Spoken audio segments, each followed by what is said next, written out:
ଗୋଟିଏ ବଣରେ ବାଘଟିଏ ଥିଲା।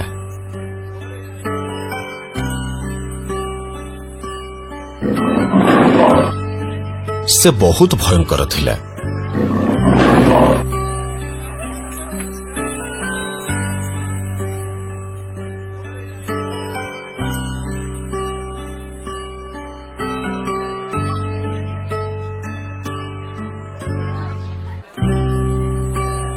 ଦିନେ ଶିକାର କରିବାକୁ ଯାଇ ବାଘଟି ଗୋଟିଏ ବଡ଼ ଖାଲରେ ପଡ଼ିଗଲା।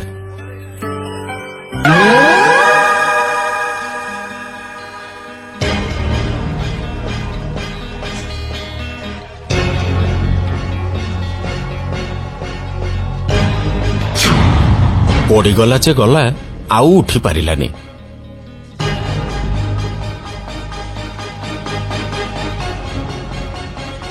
ତିନି ଦିନ ତିନି ରାତି ବିତିଗଲା। ଭୋକ ଉପାସରେ ପଡ଼ି ରହିଲା। ଯେତେ ବିକଳ ହେଇ ଡାକିଲେ ବି କୌଣସି ପଶୁ ଶୁଣିଲେନି। କାରଣ ସେମାନେ ଜାଣିଥିଲେ ଖାଲରୁ ଉଠିଲା ମାତ୍ରେ ସେ ପ୍ରଥମେ ତାକୁ ଖାଇବ ଯିଏ ତାକୁ ଖାଲରୁ ଉଠେଇଥିବ।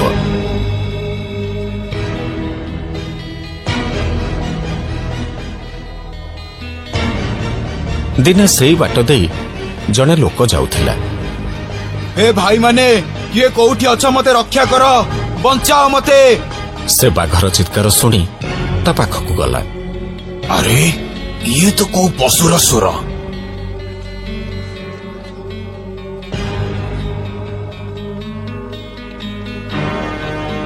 ଏ ଭାଇ ମାନେ, କିଏ କୋଉଠି ଅଛ? ମତେ ରକ୍ଷା କର, ବଞ୍ଚାଅ ମତେ।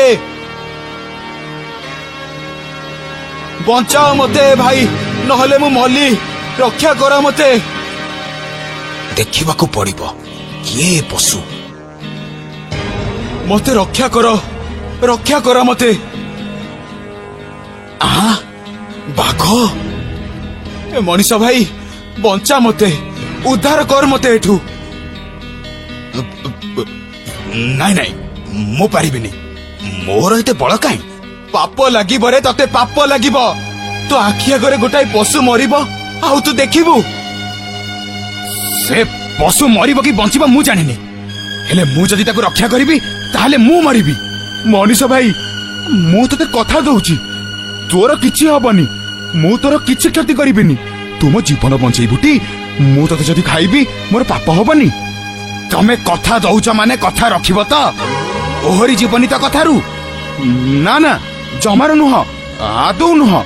ହଉ ଠିକ ଅଛି ତାହେଲେ। ଓହୋ, କେତେ କଷ୍ଟରେ ଥିଲି ସତରେ ମୁଁ। ହଉ, ମୁଁ ତାହେଲେ ଆସୁଛି ଏବେ। ଆସୁଛୁ ମାନେ କୁଆଡେ ଯିବୁ? ମୋ ଘରକୁ।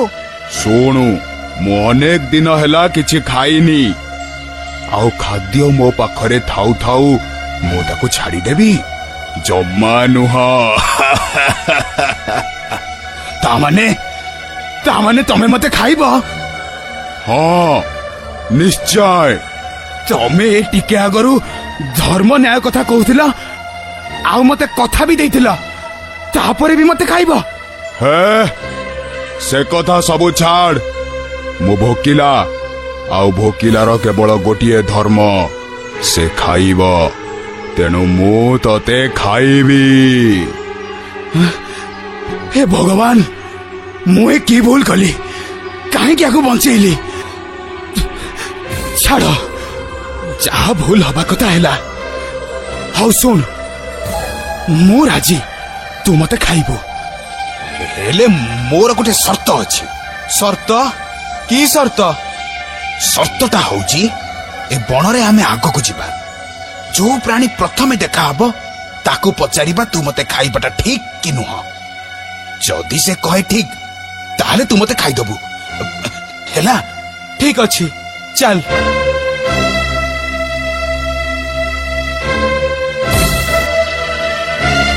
ବିଲୁଆ ଭାଇ ରୁହ। କଣ ହେଲା? ତମେ ଗୋଟେ ନ୍ୟାୟ କର। କଣ ହେଇଛି କୁହ?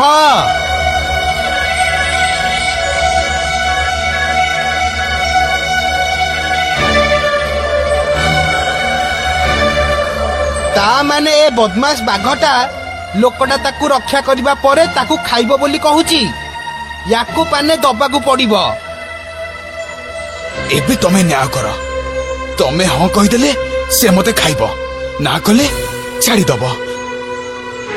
ମଣିଷ ଭାଇ ଗୋଟେ କଥା କହିଲ, ମୋର କାହିଁ ଗୋଟେ କଥା ସନ୍ଦେହ ହଉଛି। ମାନେ ତମେ ବାଘ ଭାଇକୁ କେମିତି ଖାଲରୁ ଉଠେଇଲ? ତମ ସ୍ୱାସ୍ଥ୍ୟ ଯାହା, ବାଘ ଭାଇର ଓଜନ ଯାହା, ତମେ ତାକୁ କେମିତି ଉଦ୍ଧାର କଲ? ମତେ ପ୍ରମାଣ ଦିଅ। ହେ ଭଗବାନ, ମଣିଷ ମହରଗରୁ ଆସି କାନ୍ତାରରେ ପଡିଲା।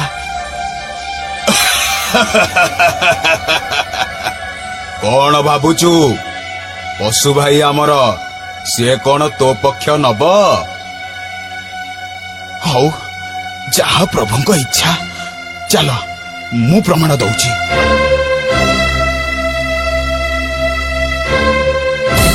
ଆଶଙ୍କା ଭିତରେ ଲୋକଟି ଚାଲିଲା ବାଘ ଆଉ ବିଲୁଆ ସାଙ୍ଗରେ ପ୍ରମାଣ ଦେବାକୁ।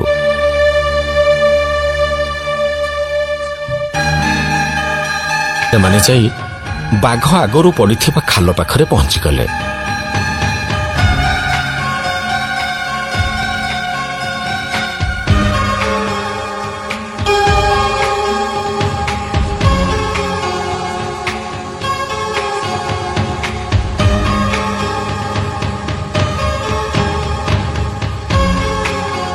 ବାଘ ଭାଇ, ତମେ ଏଥର ଡେରି ନ କରି ଖାଲ ଭିତରକୁ ଯାଅ।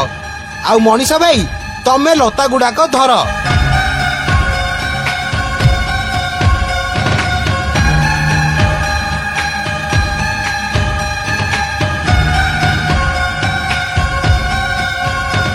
ପାଗଳ ନା କଣ? ଆଉ କାହିଁ ତାକୁ ଲତା ବଢଉଛ? ତାକୁ ଉଦ୍ଧାର କରିବା ମାନେ ପୁଣି ତମକୁ ଖାଇବାକୁ ସେ ଗୋଡେଇବ।